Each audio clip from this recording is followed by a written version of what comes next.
Sidang kasus pembunuhan berencana terhadap Brigadir Yosua Huta Barat dengan terdakwa Ferdy Sambo dan Putri Chandrawati masih berlangsung di Pengadilan Negeri Jakarta Selatan. Dalam persidangan pada pekan ke-8 hari ini, saksi mahkota yang hadir adalah Richard Eliezer, Kuat Ma'ruf, dan Ricky Rizal. Hari ini jaksa penuntut umum menghadirkan saksi mahkota dalam sidang kasus pembunuhan berencana terhadap Nofriansyah Yosua Huta Barat atau Brigadir J. Ketiga saksi adalah Richard Eliezer, Ricky Rizal, dan Kuat Ma'ruf. Ketiganya akan memberikan keterangan untuk terdakwa Ferdy Sambo dan Putri Chandrawati.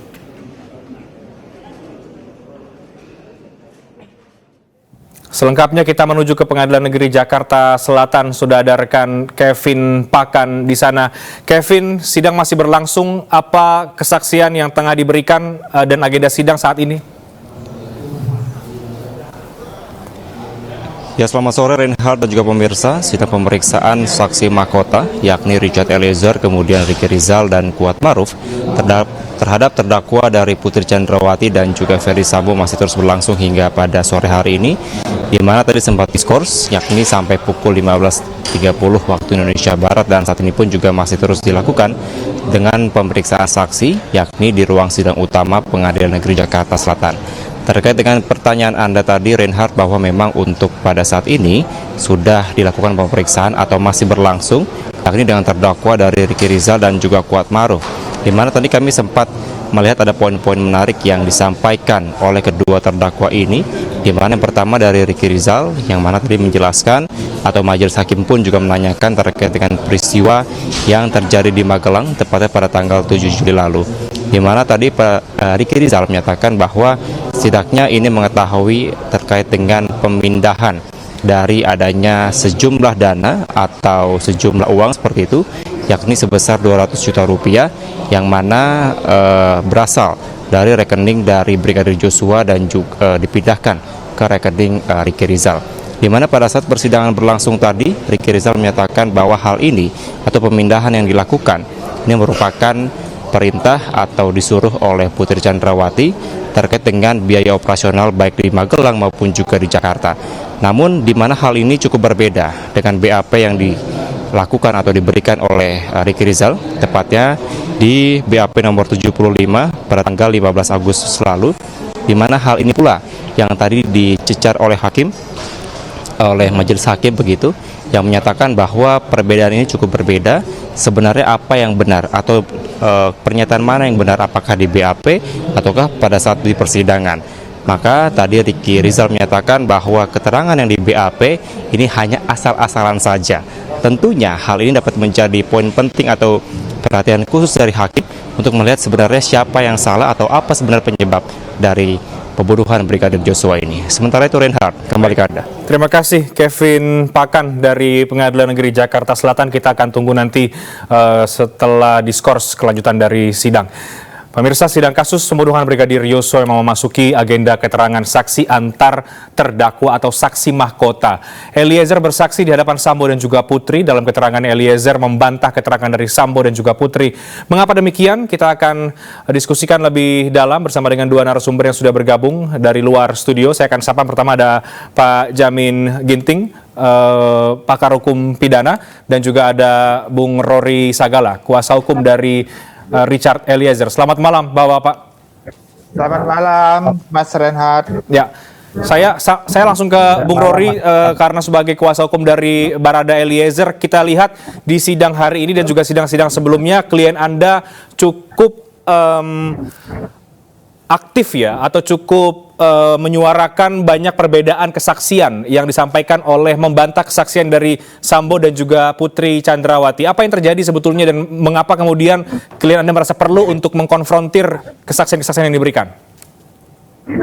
Ya, baik, terima kasih Mas Reinhard. Jadi sebagai justice kolaborator ya, klien kami itu wajib menyampaikan kebenaran yang sebenar-benarnya. Semua yang dibutuhkan untuk membuat perkara ini menjadi terbuka itu akan disampaikan oleh klien kami. Bahkan di persidangan sebelumnya, kalau kita masih ingat ya, ketua majelis itu bilang begini, saudaralah yang membuka kotak Pandora sehingga perkara ini bisa menjadi terbuka. bahkan bisa sampai ke pengadilan. Artinya keterangan dari klien kami ini kan memiliki kualitas sebagai alat bukti.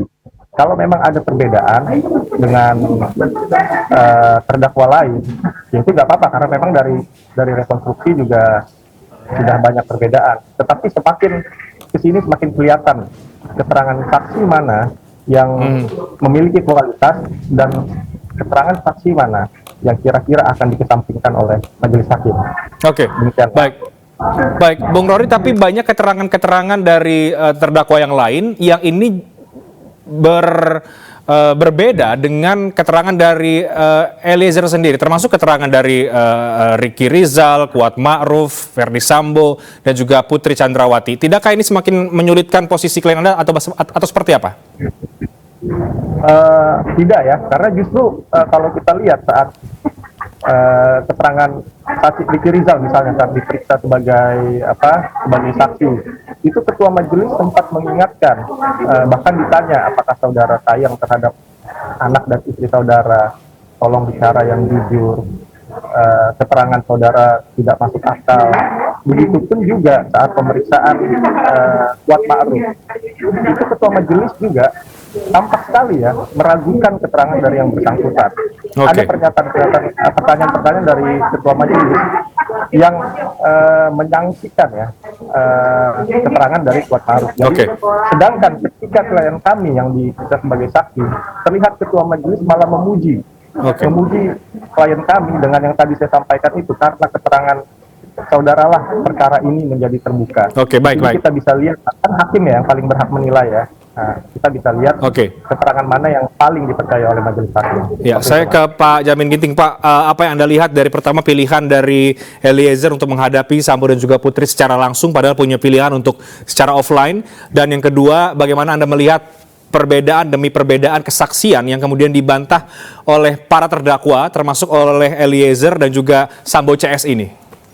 Ya, tentu kalau kita melihat Verdi Sambo dan PC juga sudah pernah ya sebagai saksi terhadap terdakwa Eliezer. Jadi suasananya juga suasana yang tidak mengkhawatirkan begitu, tidak ada tekanan dan segala macam. Jadi Eliezer sendiri merasa yakin bahwasanya dia tidak ada kekhawatiran untuk bisa hadir secara langsung ya, tanpa harus online begitu. Nah, apa yang disampaikan tentu tadi sudah Rory katakan dia harus memberikan yang sebenar-benarnya karena GC begitu ya.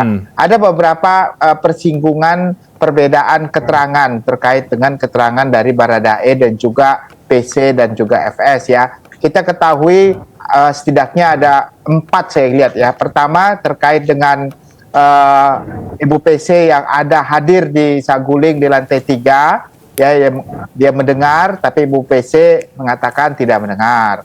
Lalu Baradae mengatakan FS menembak, lalu Ibu PC tidak tahu, bahkan FS mengatakan tidak menembak. Lalu terkait dengan wanita di Jalan Bangka. Bangka ya, yang mutar-mutar itu ya, yang dikatakan sebagai Putri wanita cantik gitu ya. Nah, itu juga disangkal ya. Dan keempat yang terkait tentang mengajak orang-orang untuk ikut ke Saguling, itu juga Ibu PC merasa tidak pernah mengajak, dia otomatis bahkan tidak kenal di sampingnya di dalam mobil.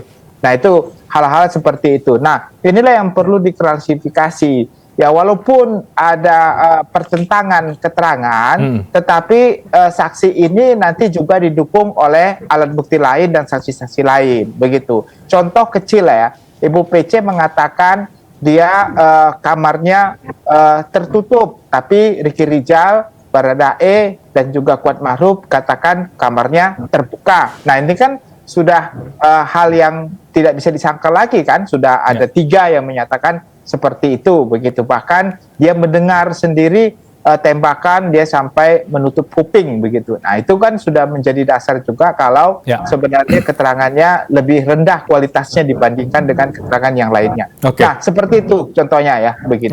Nah, bicara soal alat bukti, Bung Rory, dari klien Anda kemudian juga menunjukkan alat bukti yang baru ya, berupa foto saat FS dan Putri disebut oleh Barada Eliezer ini memberikan uang gitu. Apa tujuan dari tim kuasa hukum sehingga merasa perlu untuk membawa ini ke dalam persidangan? Ya, baik, terima kasih Mas. Jadi memang mengenai pemberian uang itu kan memang ada juga di dalam dakwaan dari jaksa ya. Itu foto itu memang diambil oleh klien kami saat itu, karena saat itu klien kami sedang setting ya sama tunangannya, ya dia pengen nunjukin lah kalau saat ini saya sedang dengan bapak dan ibu, tapi kan memang tidak bisa ngambil secara jelas, kelihatan full badan seperti itu. Nah, makanya fotonya seperti itu, ditunjukkan ada kakinya, ada tangan ibu PC, dan kebetulan sekali Mas ya, itu di foto itu kan pakai gelang warna biru yang sama dengan gelang yang dipakai oleh ibu di persidangan kemarin. Makanya yang hari ini itu yang minta majelis hakim Mas. Jadi majelis hakim yang mengingatkan. Yeah. Kemarin katanya saudara ada bukti foto. Jadi saya rasa majelis hakim membutuhkan bukti itu untuk mungkin membantu majelis hakim untuk menyimpulkan soal pemberian uang, bukan pemberian ya, janji pemberian uang itu ada atau tidak, seperti itu. Pak Jamin, seberapa penting bukti-bukti seperti yang tadi sudah kita bahas ya, ada bukti baru ini dihadirkan dalam persidangan, karena tadi juga Anda katakan keterangan saksi ini juga harus diikuti dengan dilengkapi dengan alat-alat bukti yang lain. Ya, sekarang kan Ibu PC ini menyangkal kalau dia ikut dalam menjanjikan ya pemberian uang dan juga HP. Dan kesaksi lain contohnya Ricky Rizal bilang ada pemberian itu, mengakui. Kuat Ma'ruf mengakui, tapi Ibu PC merasa nggak pernah memberikan itu begitu. Nah, ini kan keterangan yang berbeda. Kalau saksi-saksi yang menerangkan tanpa bukti lain kan lemah, maka dihadirkanlah bukti foto yang menunjukkan arah, ternyata bukan FS saja yang mengakui dia pernah memberikan, ternyata Ibu PC. Saya kira kan FS ingin berusaha supaya istrinya ini jangan terlalu banyak dilibatkan begitu loh. Bisa bebas lah paling tidak, karena tidak memenuhi unsur dalam pasal 55 sebagai orang yang bersama-sama melakukan tindak pidana. Tetapi yang lain merasa ini ada peran begitu dalam perbuatan ini. Makanya dihadirkanlah selain keterangan saksi tadi, bukti foto tadi yang identik dengan gelang itu tadi.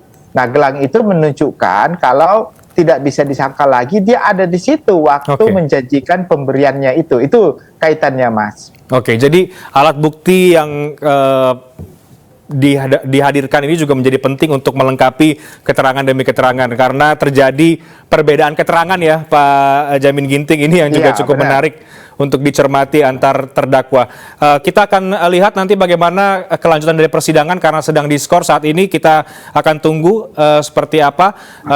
Terima kasih. Tapi sebelum itu saya mau ke Bung Rory terlebih dahulu. Nah, ini sekarang ini kan sidang sedang diskors ya. Apa yang akan kemudian dilakukan oleh klien Anda dalam masa sidang untuk mendengarkan keterangan-keterangan saksi-saksi mahkota ini? Nggak ada, pasti kan klien saya juga nggak bisa ikut mendengarkan keterangan Ricky dan Kuat Ma'ruf. Dia kan menunggu di ruang tunggu tahanan di pengadilan. Jadi karena kita ini kan nggak terlalu Mas ya, memikirkan dengan kalau ada keterangan yang berbeda dari Kuat Ma'ruf, dari Ricky Rizal. Yang penting kami sampaikan kepada klien kami, pokoknya kamu sampaikan yang jujur, yang benar dan berani. Udah, itu aja. Kita nggak ada hal yang lain-lain lagi. Semua yang kamu tahu, semua yang kamu lihat, kamu dengar, alami, sampaikan aja, nggak usah khawatir. Kita hanya seperti itu aja, Mas. Baik. Dan itu yang akhirnya memutuskan bahwa klien Anda mau menghadiri persidangan secara langsung ya, Bung Rory, tidak melalui offline, meskipun punya hak untuk itu sebagai justice kolaborator. Terima kasih, Bung Rory. Terima kasih banyak, Pak Jamin Ginting, sudah bergabung. Selamat malam. KPU meyakini Perpu pengganti Undang-Undang Pemilu akan segera terbit usai ditandatangani oleh Presiden Joko Widodo. Usai jeda kami akan hadirkan informasinya.